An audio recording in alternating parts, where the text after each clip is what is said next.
Y esta enseñanza es el segundo punto del tema pasado que fue las quejas de Israel. Hoy veremos la provisión de juicio, que es el segundo punto. En el primer punto vimos que ellos se movieron hacia Tabera y en Tabera se provocó un incendio porque los extremos del campamento estaban murmurando. Esos extremos estarían compuestos por los extranjeros. Ese juicio fue algo no tan mortal. Al parecer no hubo pérdidas humanas y la idea era que ellos se aleccionaran para próximas ocasiones y así evitar murmurar después. Pero cuando se volvieron a mover, llegaron a Kibrot Hataava, siguieron murmurando y esta vez se contagiaron todos los israelitas. Hicieron un espectáculo bochornoso, llorando en las puertas de sus tiendas porque querían pescado, querían melones, cebolla, puerro, ajo, en fin. Y Moisés le pareció mal. Buscó al Señor en el tabernáculo, lloró y se quejó. Parece que Moisés también fue contagiado de esas quejas y se queja ante el Señor y el Señor pues le responde de dos maneras. De un lado que iba a darle una provisión de ayuda, de apoyo, con 70 ancianos. Y la otra respuesta es que les iba a dar de comer durante un mes, hasta que se les saliera por las narices la carne que tanto estaban pidiendo porque habían menospreciado al Señor. Y eso es lo que estudiamos la semana pasada. Vimos las implicaciones tremendas que trae la murmuración, cómo comienza, dónde comienza, y la forma de actuar el Señor contra su pueblo cuando murmura. Habíamos visto también que en Éxodo 16 se había dado una escena muy parecida. Algunos hasta piensan que es una confusión o una repetición de lo mismo, pero no es así, son dos escenas diferentes. Y una prueba de eso es que, de las tantas, es que en Éxodo 16 el juicio fue algo, no hubo juicio realmente, Dios les dio codornices, pero no hubo juicio como tal. Ellos todavía no habían sido declarados pueblo oficial de Dios, pero aquí ya en Números 11 ya lo son, así que el juicio sí ya es más evidente. Leamos 21 y 22.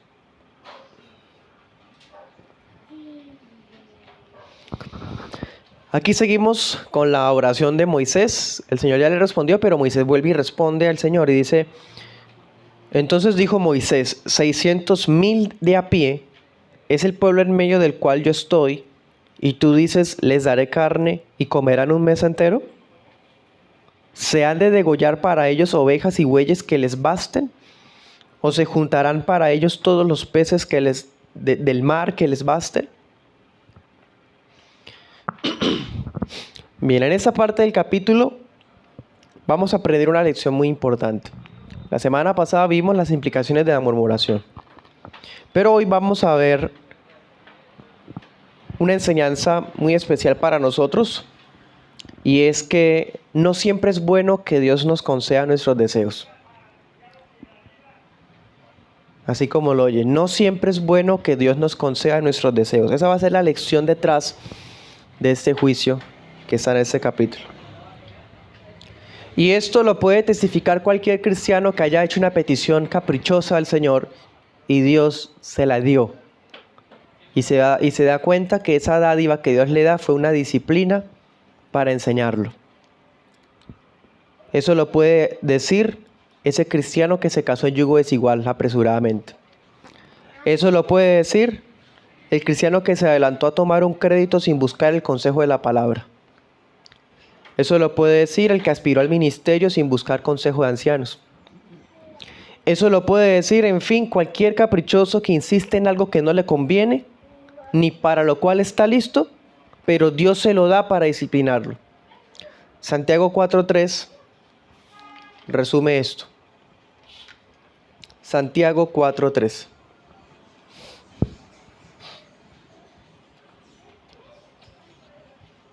Dice: piden y no reciben porque piden mal, para gastar en sus deleites. Ahí está.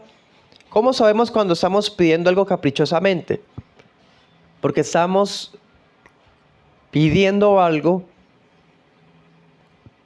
con los deseos siendo el motivante en nuestro corazón, nuestros deseos carnales, nuestras pasiones personales, algo simplemente egoísta.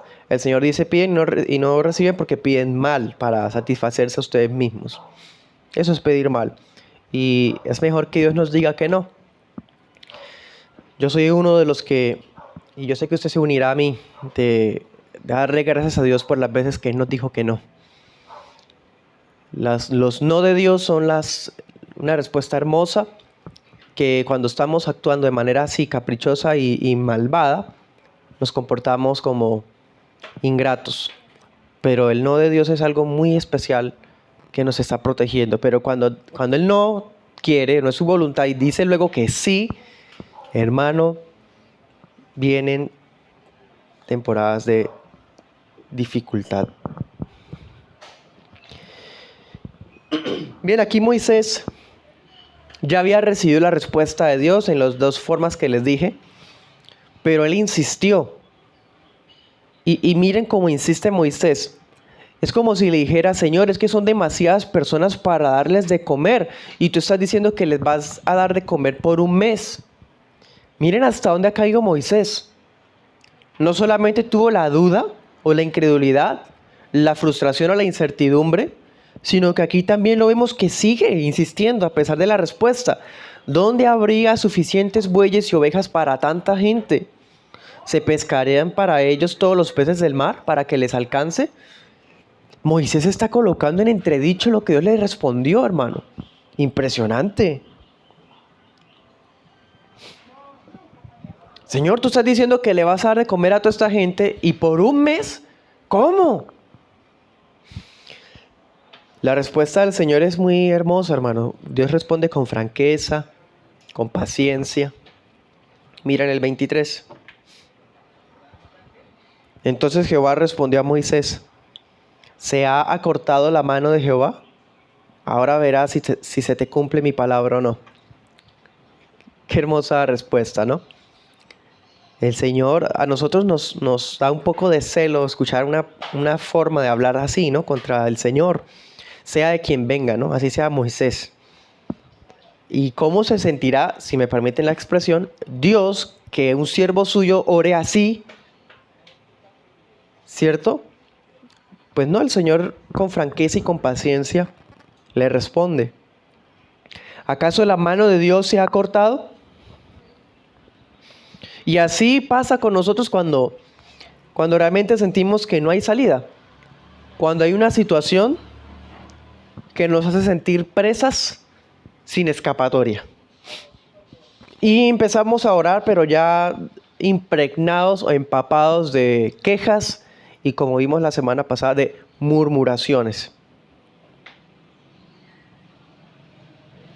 ¿Le parece a alguno que alguna persona, algún familiar, un amigo, es un alma imposible de alcanzar? Isaías 52, el Señor le dice: ¿se ha acortado la mano de Dios para librar? Isaías 59:1, Dios dice: ¿se ha acortado la mano de Dios para salvar? Para Dios no es imposible librar o salvar a alguien. Se ha acortado, o sea, algo así como diciendo: ya me quedó difícil esto, no soy capaz, ¿acaso? Y el Señor le dice: verás si mi palabra se cumple o no. Hasta Moisés iba a ver si Yahvé cumpliría su palabra. Retomamos algo que dijimos la semana pasada también, en la primera parte. Recordamos que las murmuraciones comenzaron en el sector extranjero del campamento. Y aquí vemos a Moisés también contagiado, ¿no? Entonces volvemos a la misma reflexión que hicimos. ¿Cómo pueden las malas compañías contaminar la integridad del mejor de los siervos de Dios? Moisés, como dijimos también, está cargado. Su ministerio lo está llevando con quejas porque hay un pueblo murmurador e ingrato a su alrededor. pues también las malas compañías han contaminado la integridad del mejor de los siervos de Dios. Es más, esta escena que estamos leyendo hoy nos anticipa la caída de Moisés. Esto ya nos advierte que Moisés se va a quedar también. Y ya vamos a ver por dónde está su debilidad. Moisés está rodeado de tantos murmuradores, de tantos inconversos, que su ministerio se le volvió una carga. Y aquí vemos cómo la ingratitud, la duda, la incredulidad se le estaban pegando. Hermanos, por lo menos sigamos este ejemplo de Moisés, que en esta línea quizás fue lo único que podemos resaltar. Y es que con toda esa carga, él fue hasta el tabernáculo, hasta el lugar santísimo, y se la colocó al Señor. No queda de otra que clamar al Dios de toda gracia para que nos dé la fortaleza para resistir la prueba. Tenemos quejas, tenemos que ir entonces allá al lugar secreto y mostrar al Señor esas cargas, tirárselas, por así decir, allí. Y nosotros pues descargarnos de todo eso. Esa es la parte que debemos abonar de Moisés aquí. Él está cargado, pero de todas formas quiere desahogarse entonces ante el Señor en oración. Sigamos 24 al 29. Dice: y salió Moisés, estaba en el tabernáculo, y dijo al pueblo las palabras de Jehová, y juntó a los 70 varones de los ancianos del pueblo, y los hizo estar alrededor del tabernáculo. La expresión da a entender que están enfrente de la puerta, como en un semicírculo, no es que estén dando un círculo alrededor. Entonces Jehová descendió en la nube y le habló, y tomó del espíritu que estaba sobre él, y lo puso en los 70 varones ancianos, y sucedió que cuando reposó sobre ellos el espíritu, profetizaron y no cesaron. Y habían quedado en el campamento 2 varones, llamado el uno Eldad y el otro Medad, sobre los cuales también reposó el espíritu. Estaban estos entre los inscritos, pero no habían salido al tabernáculo, y profetizaron en el campamento. Y corrió un joven y dio aviso a Moisés y dijo: Eldad y Medad profetizan en el campamento. Entonces Josué, hijo de Nun, servidor de Moisés, uno de sus jóvenes, y dijo: Señor mío Moisés, impídelos. Y Moisés le respondió: ¿tienes tú celos por mí? ¿Quién diera que todo el pueblo de Jehová fuera profeta, que Jehová pusiera su espíritu sobre ellos?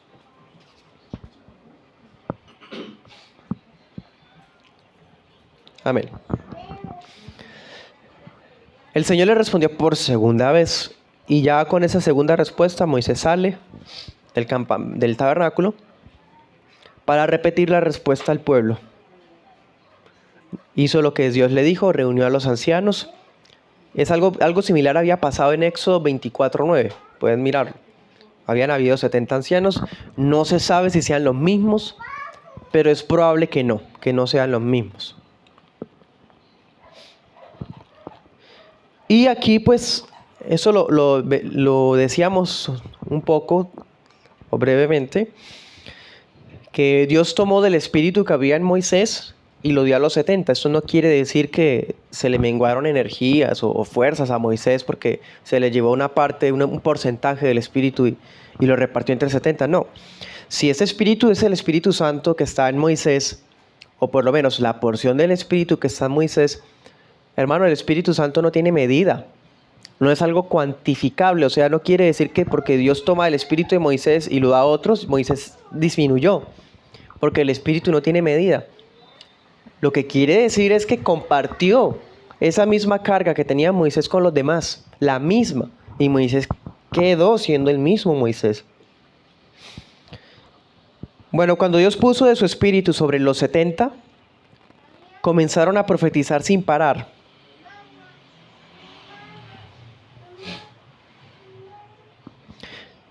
¿Qué es eso de profetizar? Bueno, algunos identifican eso con hablar en lenguas, pero queda la pregunta, digamos que sí lo sea. Si las lenguas eran para hablar las maravillas de Dios en otros idiomas, ¿para qué servía si ahí no había más gente que hablara otros idiomas? Quizás los egipcios, pero ellos serían bilingües entonces, porque los egipcios ya estaban con ellos por 4 siglos. Entonces, ¿qué utilidad habría que hablaran en otros idiomas? ¿O cuáles idiomas serían?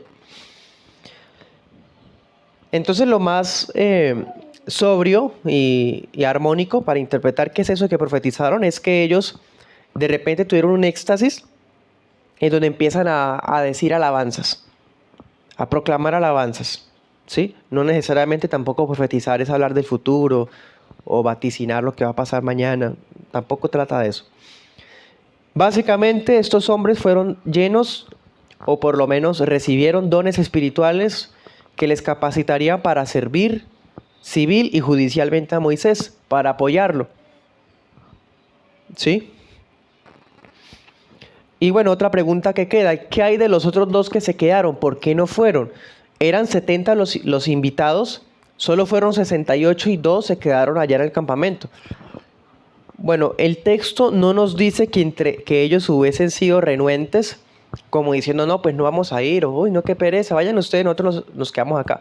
El texto no da a entender nada de eso, además que en capítulos después veremos que sí habrá gente que actúa así, y se dice textualmente. Entonces, ya que no se dice nada negativo de estos dos, no podemos pensar que fue por algo en contra o que se hayan opuesto o algo así. Quizás les ocurrió algo que les impidió ir.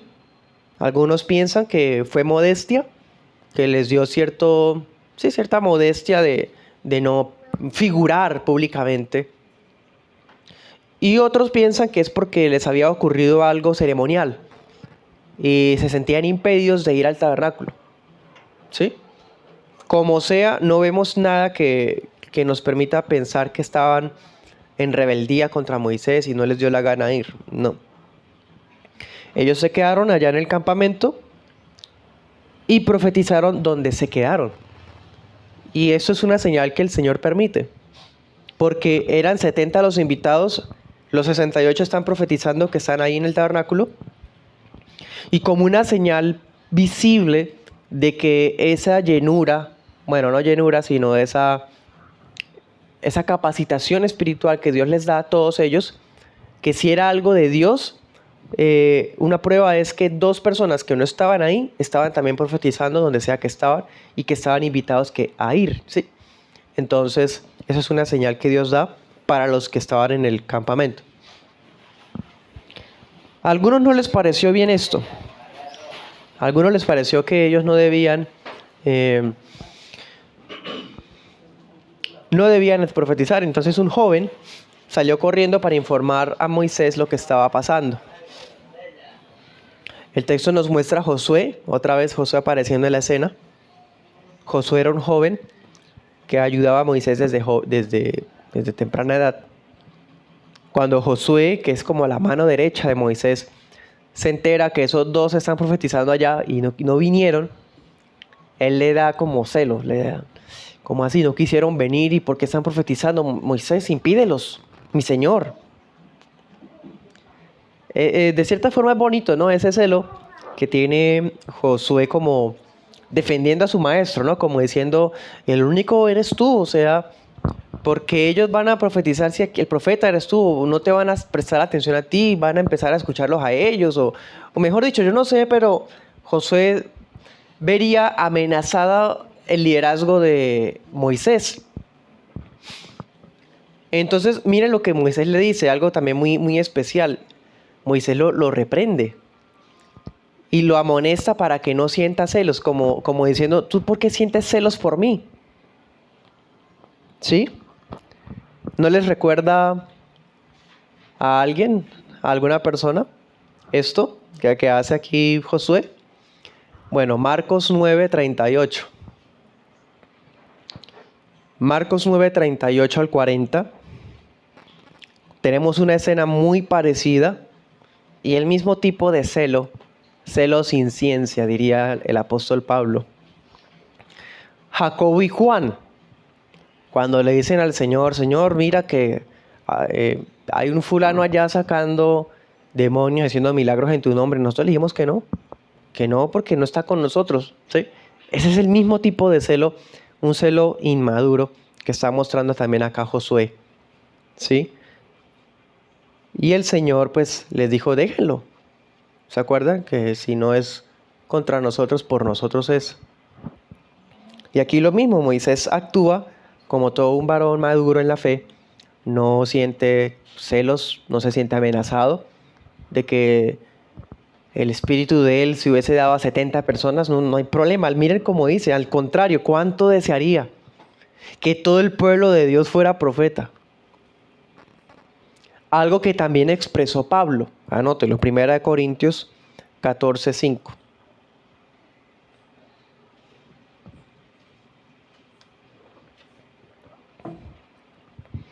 Y si ahorita mencionábamos brevemente que profetizar se refiere a proclamar las maravillas del Señor, de verdad que sí, cuánto quisiera uno que todos fueran así, en ese sentido, profetas. Y miren el otro suspiro, hace como 2 suspiros Moisés. Ojalá todos fueran profetas, y el otro suspiro es ojalá el Espíritu estuviera sobre todos ellos. 2 suspiros muy especiales que nos dejan ver esa nostalgia o ese anhelo imposible de cumplir para ese tiempo. Ojalá el Espíritu Santo llenara a todos. Para ese momento no se podía. Ese suspiro que hace Moisés acá anticipaba una promesa que iba a darse prácticamente 1000 años, casi 1000 años después. Joel 2:28. Había una promesa que decía, derramaré de mi espíritu sobre toda carne. Y los hijos de ustedes y los esclavos y tal, profetizarán, ¿sí? O sea, posteriormente, muchísimos siglos después, este suspiro volvería a surgir, otra vez un suspiro. Y va a haber una promesa, hay una promesa de que el Espíritu iba a ser derramado sobre todos los miembros del pueblo de Dios. Pero la cosa seguía siendo futura.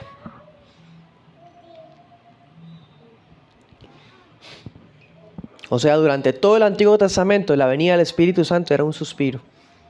Era un anhelo, el deseo de que por fin venga. Pero durante todo el Antiguo Testamento, el Espíritu Santo fue varias veces como destellos, pero nunca llenando a todos. Hasta que en el Nuevo Testamento, ya cuando el Mesías asciende, ¿se acuerdan? Y rogará al Padre y les enviaré. Ahí es cuando viene el Espíritu. Y se cumple el suspiro de Moisés y la profecía de Joel.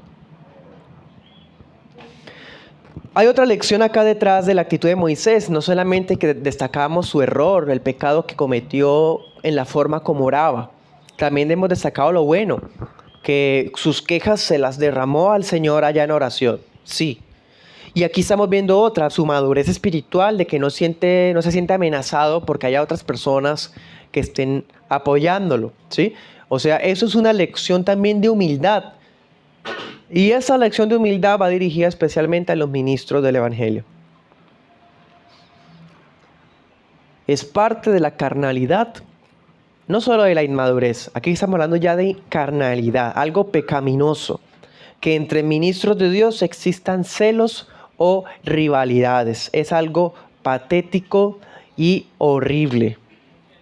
Cuando eso ocurre, hermanos, no solamente vemos inmadurez, estamos viendo carnalidad, pecado. Porque si estamos llenos del mismo espíritu, ¿por qué hay que sentir celos y rivalidades?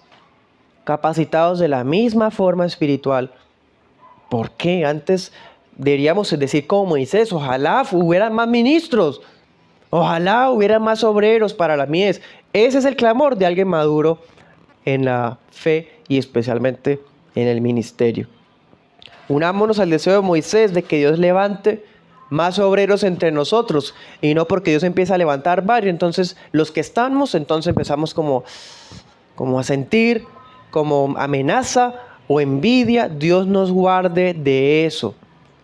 Especialmente a los hermanos varones llamados al ministerio, más bien contagiémonos, si me permite la expresión, del deseo de Moisés de que Dios levante más, porque hay muchísima necesidad. Evidentemente Moisés no tiene ínfulas de exclusividad. Él no quiere ser el único. No, él ya ha aprendido que no puede ser el único porque le va mal. Además ya está cargado al borde de fallarle al Señor. Antes le pide al Señor que le disperse esa carga a otros. Ese debe ser nuestro anhelo. Ya lo había aprendido con Jetro y ahora acá lo está aprendiendo en carne propia con la murmuración de Israel en Kibrot Hataava. Moisés no tiene ese pretencioso sistema antibíblico de gobierno monobispal. Esas iglesias donde solamente hay un solo pastor y ese solo pastor no deja que se levanten más pastores. Eso es pecado. No puede haber en una iglesia solamente un pastor, y si hay un solo pastor, ese pastor debe estar clamando y abriendo el camino para que Dios levante más. Es nuestro anhelo que en las iglesias donde haya solamente un pastor, el Señor nos conceda más. Sabemos que eso puede tardar conforme la providencia le plazca. Pero en lo que dependa de nosotros, no vamos a impedir como que Dios empieza a levantar a uno y le ponemos el pie para que tropiece. O decimos, no, es que si usted es pastor, usted va a ser copastor porque yo soy el principal. Todo eso es carne. Yo soy el pastor principal, el pastor presidente, el pastor fundador. Todo ese lenguaje carnal. Eso no es de Dios. También esta escena nos deja otra lección. Y es desechar esa mala costumbre de aislarse de otras iglesias hermanas. Es una costumbre que heredamos en mucha medida del pentecostalismo. Esas personas que se encierran en su propia iglesia y dicen, no, es que aquí Dios nos dio una visión, Dios nos ha mostrado eso, nos vamos a quedar acá. Usted les dio otra, entonces ustedes quédense allá, nosotros estamos acá. Dios trata a todos diferentes. A nosotros el trato de Dios ha sido esto y esto. Eso, hermano, también es peligroso. No podemos aislarnos de iglesias hermanas. Muchas veces esa actitud de iglesias que se aíslan y que solamente son ellas solas y no tienen relación con otras iglesias, bueno, eso es una señal de que pueden haber herejías ahí. Y que probablemente esté convirtiéndose en una secta. Porque ¿quién va a medirlos? ¿Quién va a juzgarlos? ¿O quién va a decir o a mostrarles si están incurriendo en algún error? Si según ellos Dios les está mostrando todo, entonces, ¿qué tal les esté mostrando algo que está mal y sea otro Dios realmente? No, hermanos. Dios nos guarde de esto, entonces aprendemos que Dios nos guarde en humildad para no sentirnos amenazados cuando Dios levante varones. Al contrario, deseemos que Dios levante varones y es su deber, especialmente los miembros, orar por eso, que Dios nos dé pluralidad de pastores, pluralidad de diáconos. Y por otro lado, evitar a toda costa esa mala costumbre de aislarnos de otras iglesias. Sigamos adelante. Números 11:30.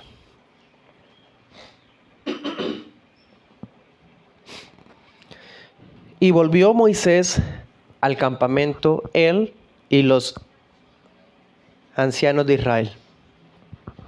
Y salió un viento de Jehová y trajo codornices del mar, y las dejó sobre el campamento un día de camino a un lado y un día de camino al otro, alrededor del campamento, y casi 2 codos sobre la faz de la tierra. Entonces el pueblo estuvo levantado todo aquel día y toda la noche y todo el día siguiente y recogieron codornices. El que menos recogió 10 montones y las extendieron para sí alrededor del campamento. Bien, volvamos a la escena. Ya Moisés ha orado, salió del campamento, pues del tabernáculo, y le informa al pueblo lo que Dios dice. 68 hombres vienen con él, rodean el campamento como en un semicírculo a la entrada, y estando allá en la entrada, Dios habla con Moisés y toma el espíritu de Moisés y lo reparte en 70, incluso con 2 que se habían quedado por allá.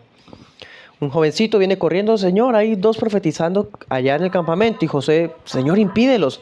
Y Moisés dice, cuánto quisiera más bien que hubiesen más profetas y que todos estuvieran llenos del Espíritu. ¿sí? Entonces ya cuando ocurre todo esto que profetizan los 68, más los dos que se quedaron allá, regresan juntos al campamento. Y cuando regresan al campamento, viene un fortísimo viento. Un viento empieza a correr en el campamento. Y resulta que ese viento trajo codornices. Codornices, eso es un ave que en algunas épocas del año vuela cerca de esa zona de la península del Sinaí. Pero entonces Dios envía este viento para que la ruta de estas aves se modifique, y es tan fuerte que es como si Dios se las lanzara. Y de verdad caen las codornices sobre el campamento, precisamente sobre el campamento, y dice que fueron tantas que cubrieron toda la superficie del terreno hasta un día de camino. Imagínense la cantidad que si camináramos por un día hacia adelante, está todo lleno de codornices. Y dice que se amontonaron casi 1 metro de altura, o sea, no solamente es hasta, quién sabe, sino casi que 45 centímetros de alto quedó la cantidad de codornices que se mandaron. El que menos recogió hizo 10 montones y las tendieron alrededor del campamento. Aquí este detalle de que tendieron alrededor del campamento es un detalle histórico interesante. ¿Qué era lo que querían ellos comer? Pescado, ¿no? Ellos querían carne, querían pescado. Bueno, resulta que en Egipto, pues como la tierra es bastante infértil en Egipto, habían ciertas formas de preparar la comida. Y en Egipto la comida se preparaba así. Se tendía la carne al calor, al sol. Algo así como la carne llanera, ¿no? Aquí en Colombia. Bueno, así hicieron ellos. O sea, están recordando todavía cómo se hacen las cosas en Egipto. Ese detalle lo muestra. Así era como preparaban la comida en Egipto. Leamos Salmos. Salmo 78, 26.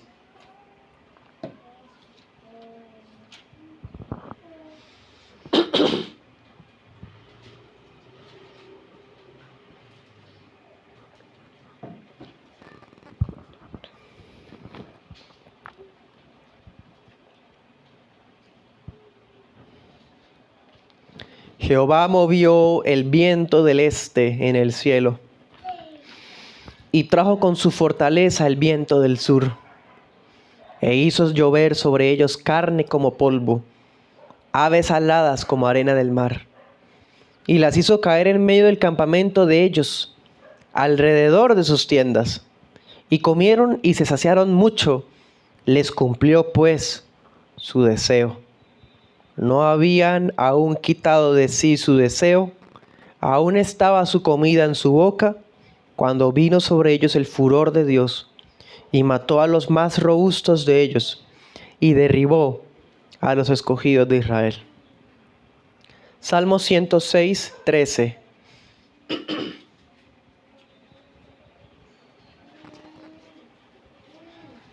Estos salmos dan detallitos, ¿no?, que extienden o adornan la historia.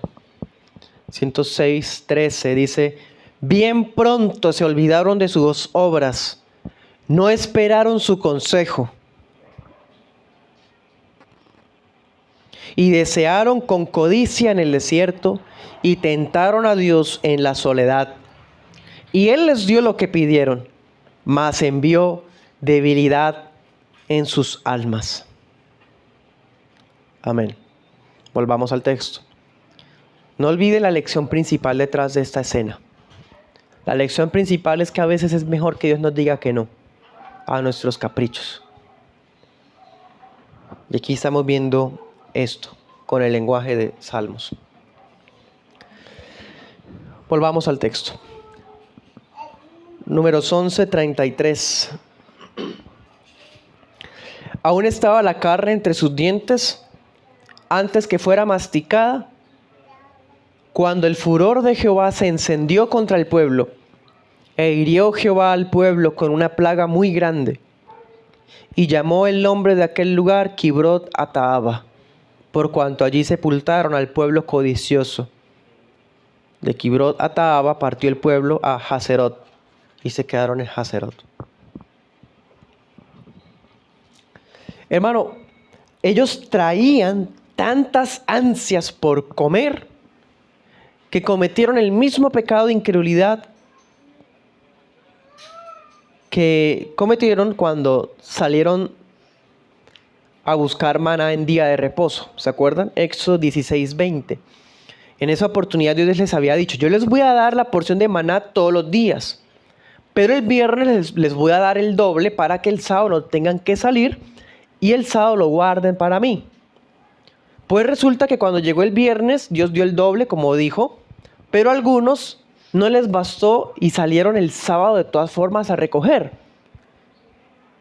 Y lo que recogieron o lo que guardaron, almacenando como con incredulidad de que Dios no nos va a dar mañana, o guardo esto por si las moscas, diríamos en Colombia, dice que lo que guardaron se les pudrió. ¿Se acuerdan de eso? Éxodo 16:20. Ese mismo pecado de incredulidad lo están cometiendo acá otra vez. Hicieron montones, pusieron alrededor del campamento, las extendieron al sol. Tragan y tragan, literalmente tragan, como si no fueran a comer al otro día, ¿sí? El mismo pecado de incredulidad, glotonería, gula, aquí en estas personas. Todavía tenían la carne en la boca y el Señor los hirió con una plaga mortal. Y pensémoslo, hermano, llevarían 2 años sin comer carne. Estaban acostumbrados a la comida liviana del maná, era una comida perfecta, lo perfecto para el cuerpo humano, con los nutrientes, tendría sus proteínas y demás cosas necesarias, algo llevadero para el sistema digestivo. Pero estos hombres están tragando un montón de carne en un día, que yo sé que son 30 días, ¿no? Apenas va el primer día. Pero están comiendo tan exageradamente que uno puede imaginar, o bueno, esto lo comenta Jamieson, un comentarista muy ilustrado del hombre del siglo pasado. La digestión, hermano, fue incapaz de digerir la gran cantidad de carne que empezaron a comer. Sus estómagos ya no estaban acostumbrados a tanto y comieron de tal manera que habrían muerto por algún tipo de enfermedad digestiva. Otra forma de que hayan muerto es en Éxodo 19:22. ¿Se acuerdan? Dios les había dicho una vez, santifíquense porque mañana me presentaré a ustedes. ¿Se acuerdan? Y que el que no se santificaba moría. Bueno, acuérdense que acá en Números 11 Dios les había dicho, santifíquense que mañana les voy a dar carne. Es probable que muchos no se hayan santificado y hubiesen recibido la carne sin haber estado preparados. Como sea, ese lugar se le llamó Kibrot Hataava, que significa la tumba de los glotones. Tumba de los glotones, eso significa Kibrot Hataava. O también significa sepulcro de la codicia. Por eso se le llamó así a ese lugar.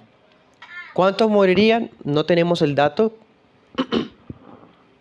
pero murieron muchos. Y seguramente los murmuradores. Los que más tenían las ansias, los que lloraron allá a la puerta de la entrada. Esos habrían sido los que murieron. Vamos a 1 Corintios 10. Cuán lamentable es saber que existen personas que dicen que el Antiguo Testamento ya no es para nosotros. Miren la historia que leímos hoy, que está en el Antiguo Testamento, tantas lecciones que nos deja. Y el apóstol Pablo también la cita. 1 Corintios 10, 6. Y la cita para dejarnos una enseñanza. De la mayoría de ellos Dios no se agradó y por eso quedaron postrados en el desierto. Pero estas cosas sucedieron como ejemplo para nosotros, para que no codiciemos cosas malas como ellos codiciaron. La codicia, el pecado de esta sección del capítulo. La murmuración. Miren el 10:10. Ni murmuren como también algunos de ellos murmuraron y perecieron por el destructor. Y todas estas cosas les acontecieron como ejemplo y fueron escritas para nuestra amonestación, para quienes ha llegado el fin de los siglos. Nos ha llegado el fin de los siglos. Estamos en los postreros días. Pues para nosotros, estas historias que vimos, por ejemplo, lo que pasó en Kibrot Ataaba, es para eso, para dejarnos enseñanzas. ¿Qué pasa si codiciamos cosas mundanas? ¿Qué pasa si pedimos cosas caprichosamente y Dios al fin decide dárnosla? Bueno, ya sabemos. Son ejemplo para nosotros. Y ejemplo significa no como el que dice, como cuando uno estaba niño y leía la historia de la liebre y la tortuga. Es una fábula para que tengamos una enseñanza. Hermano, cuando dice ejemplo quiere decir que fue tan real que puede volver a pasar. Cuando hablamos de ejemplos estamos diciendo no les pase lo mismo que les pasó a ellos. Bien. Respecto al Señor Jesús en este capítulo, el Señor Jesús es el cumplimiento del suspiro de Moisés. Ya llegó el mediador que nos dio el Espíritu. Y algo maravilloso de la presencia del Espíritu Santo es que nos va a salvaguardar de esa murmuración y de esa codicia que fluye de nuestro corazón tan naturalmente. Todo el pueblo de Dios ahora sí tiene el Espíritu. Todo. Todo el pueblo de Dios profetiza las alabanzas del Señor. Cánticos, himnos y salmos cantamos cada día del Señor, profetizando su palabra, estudiando su palabra, proclamándola y conociéndola. Todo el pueblo de Dios ahora sí se cumplió Moisés. ¿Por qué? Por la obra del Señor Jesús. Y por su gracia, no siempre nos da lo que queremos. Y qué bueno que así sea. Señor, no me des lo que yo quiero cuando tú sabes que va a ser para mi perdición. Esa debe ser, hermanos, nuestra oración.